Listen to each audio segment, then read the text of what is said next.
Pedalam gati kaki ketut kerti. Krama banjar dinas Belimbing desa penutukan kecamatan Tejekule ngalain ulian agele ajilu teken nyamane ane berinisial Wayante. Kasubakumas Polres Buleleng Ibtu Gede Sumarjaya ngorahang awalnya korban ketut kerti ajake pelaku Wayante man mekebek di paon.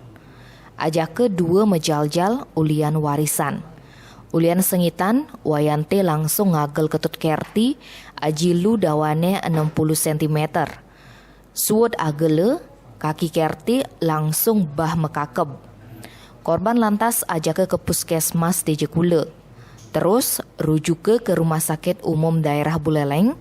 Cuman di jalan lakar ke rumah sakit korban subenga lain. Sumarjaya nyambatang, uli hasil pemeriksaan pihak kepolisian, kasusnya ane ulian masalah warisan. Jani Reskrim Polsek Tejekule ajak Polres Buleleng enu mengembangkan penyelidikan kasusnya ane. Pelaku Wayante ane nu ada hubungan keluarga ajak korban ento masih subetangkepe ken Polsek Tejekule. Tim Bali Express ngelaporang.